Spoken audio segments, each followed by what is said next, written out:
doing this because our government refuses to address this injustice against our preborn neighbors. Canada is the only democracy in the entire world that does not have an abortion law. Only communist China and North Korea are in our company.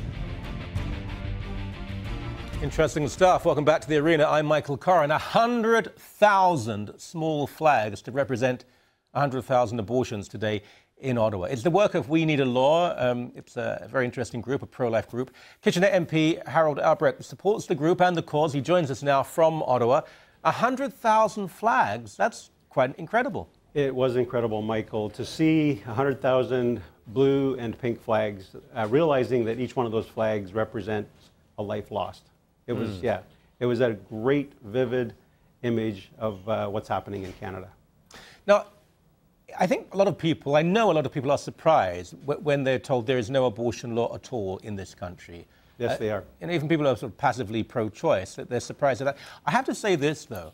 It seems to me that there could have been a law, but it was the extremes on both wings that made sure there wasn't a law. It wouldn't have satisfied everyone, but I know when it was being considered some years ago, some people in the pro-life movement and some people in the pro-abortion movement came together and said, no, we can't have it, because it wouldn't have made abortion illegal. It would have said illegal after the 3rd month, which wouldn't have achieved very much, but at least it would have said something.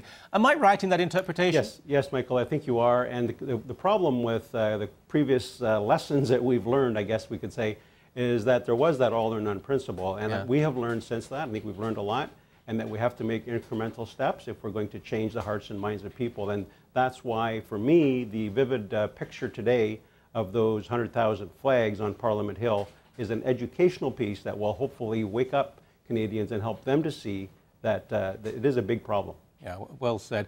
Look, the reality is, I'm not a fool, I'm aware of this. Most abortions, a vast majority, take place before the 3rd month anyway. Sometimes doctors will maybe trim the truth and say it's under 3 months when it isn't. So it won't change very much, but at least it will say we don't approve of this. Actually, my I suppose, policy, if you like, will be to try and go after the funding issue. I don't think we should be funding with public tax dollars what is elective surgery.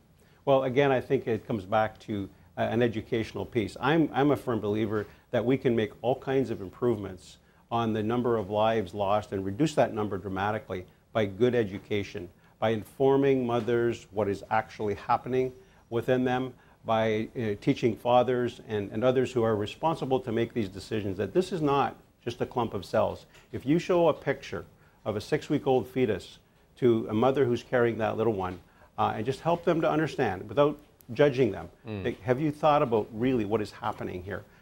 And I know the mother instinct there is to try to protect that child. Yeah. How many MPs were involved or supportive of this move today? Oh, it's hard to say how many were supportive, Michael. I would say there was a large number supportive, but I think the tactic that We Need a Law took today was not the same as the tactic that the March to Life takes, which a large crowd of people, all kinds of media. This was a group of 100 volunteers who put up 100,000 flags in a very short time this morning, and then we brought those volunteers together just to thank them for the work that they did. There were 3 MPs there to thank the volunteers, but I know that there were dozens of others who would be very, very supportive of the initiative. In fact, many of them stopped by throughout the day to contact the volunteers and to thank them for their work. And again, to commend them for the peaceful way in which they did it. They put those flags up early this morning. As I was leaving the House of Commons this afternoon, I watched the same group of volunteers taking those flags down and making sure that that lawn was left in a very clean condition. Yeah, it's interesting, isn't it, how it tends to be pro-life movements or conservative causes or Christian causes that always clean up after themselves following a demonstration. Well, I was proud of them. Yeah, right, so you should be. But, you know, the politics, the dynamic has changed here because I don't want to attack the Liberals, but the Liberal Party has always had a pro-life caucus. It's always had supporters and MPs who were pro-life. The current leader, Justin Trudeau, has said you can't be a candidate. Well, and I guess, exactly, and on that point, Michael, I want to be clear on this. This party, the Conservative Party, is the only party that their members of Parliament have the freedom to speak their conscience on issues like this. Yeah. Other parties have made it pretty clear that people of conscience on this issue are not welcome, And I'm very glad to work with the group of people that I'm working with in my party. Yeah.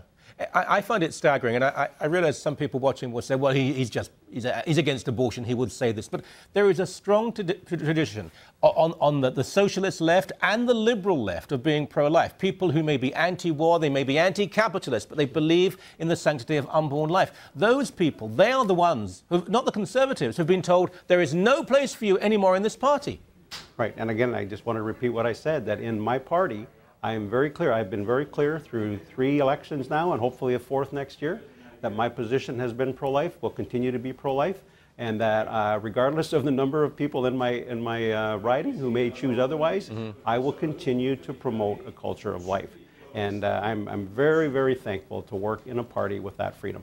Yeah, well said. It is important, and I wish I could had more eloquence to explain to people.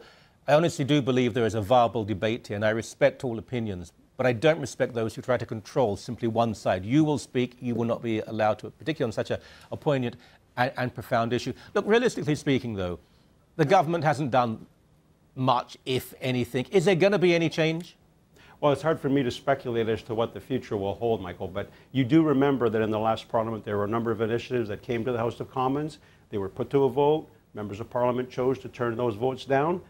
There was another element that came to an all-party committee. That committee decided it wasn't votable, and I'm not going to lay that criticism at the hands of our government. Certainly, individual members of Parliament in my party still have extreme amount of freedom to declare their position on issues of conscience, and that's clear in our policy book as well. We're following through with that commitment, and I'm very, very grateful for that. Which is as it should be. It's the case with the Democrats in the US, with the Labour Party in the UK, many European social democratic parties. People should realise that. It's quite unusual for any party outside of the hard left to impose a view on this issue.